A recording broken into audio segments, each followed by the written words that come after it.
I'm proud to serve alongside of all of the women here who work for and with me, and all of the women in the audience who work for and with me, and I thank you for what you do to make us a better Commonwealth, to make this a better and stronger administration.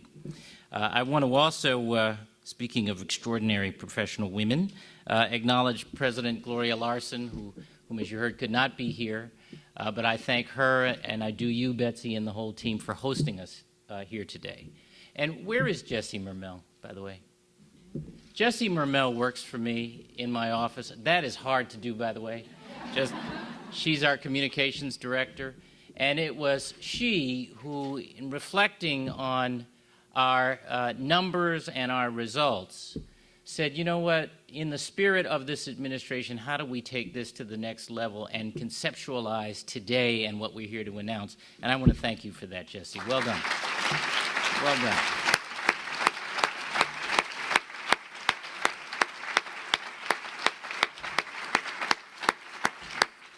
And I know I'm a pain in the neck to work for.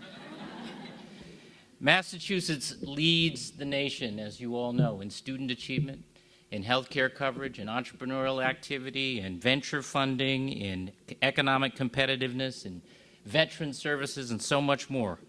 Last year, we added over 55,000 jobs, more in a single year than in nearly 15 years before, and continuing a 4-year positive trend, the likes of which we haven't seen in decades. Why? Why? Because we have a strategy to grow jobs and opportunity based on what? Education, innovation, and infrastructure. At the very center of this is innovation.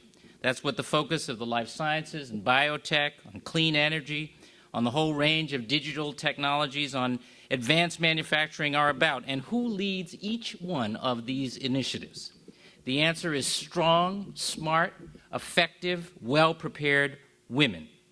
The women here, and some who could not be here, like Susan Wyndham-Bannister, who leads the Life Sciences Center, and Jean Yang, who heads the Healthcare Connector, and Kristen Thorne, who heads Mass Health, and Secretary Andrea Cabral, who is here but didn't want to speak today, which is so unlike you, Andrea. Another member of our cabinet, Joanne Goldstein, a former member of the cabinet, is here. Many of us have traveled all over the world, promoting what we are about, our strengths, building relationships, making new friends, cultivating old ones. And let me tell you, we are a pretty good sales team. And we have the results to show for it. The fact is that when women succeed, Massachusetts succeeds. America succeeds. Growth and opportunity is the measure of that success.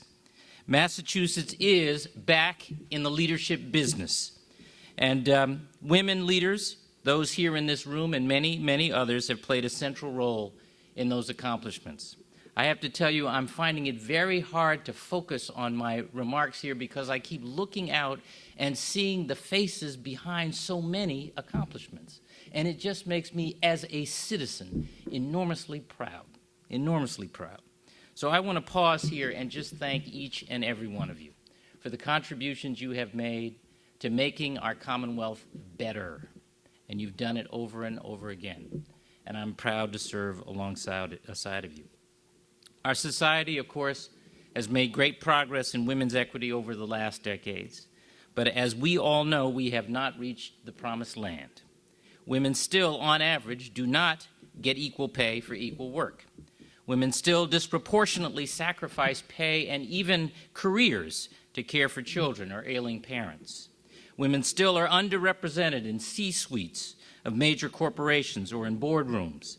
And while the reasons for this are personal and nuanced in many, many cases, it's also true that flexibility is necessary to assure that the pipeline is full of the talent we need to make the big decisions and face the big challenges facing us in the most globally competitive market, I believe, in maybe a generation or two or three. We need leadership in the public and the private sector that reflects the talent we know exists in every part of every community in our Commonwealth. And we need to be intentional about that.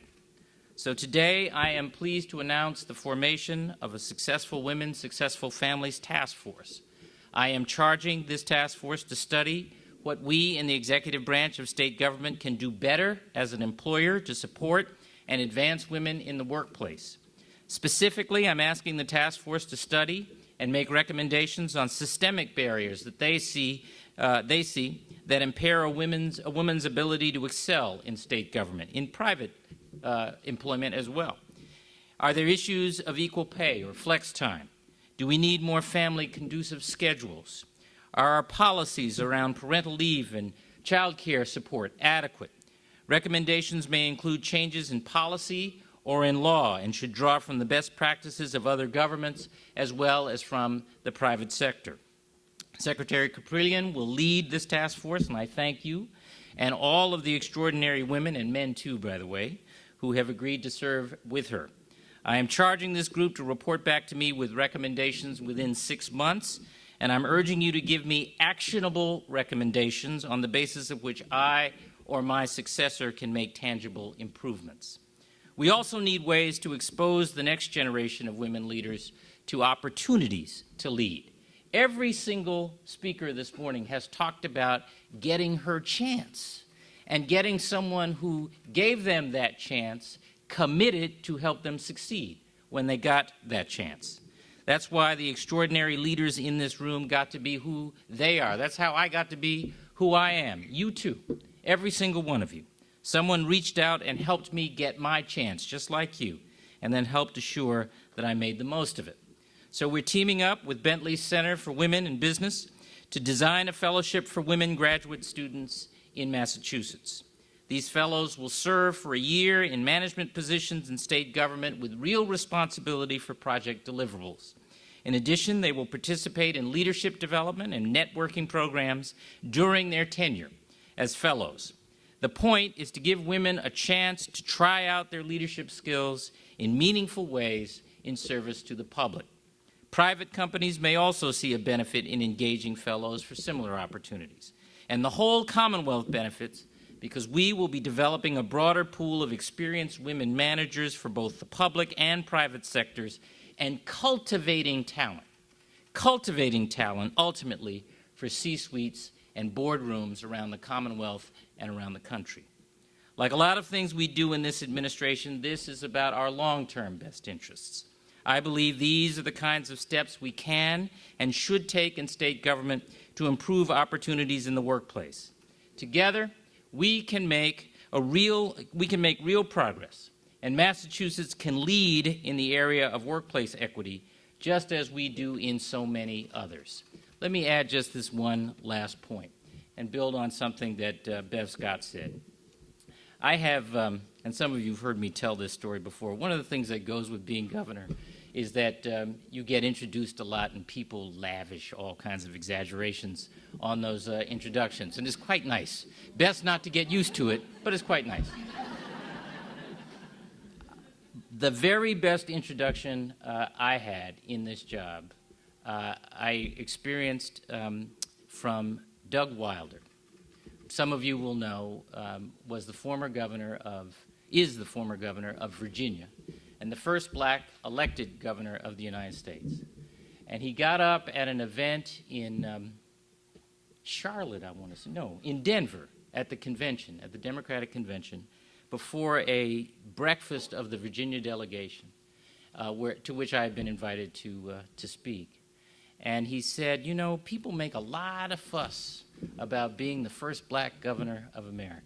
He said, being first doesn't mean a thing unless there's a second. An incredibly important point. Bev touched on it, and I want to return to it. There is so much talent in this room.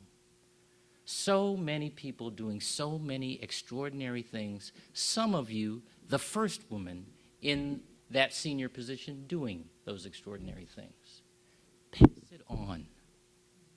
Pass it on. It doesn't mean a thing unless there's a second. And there are a lot of seconds waiting to be discovered. God bless you all. Thank you for your service.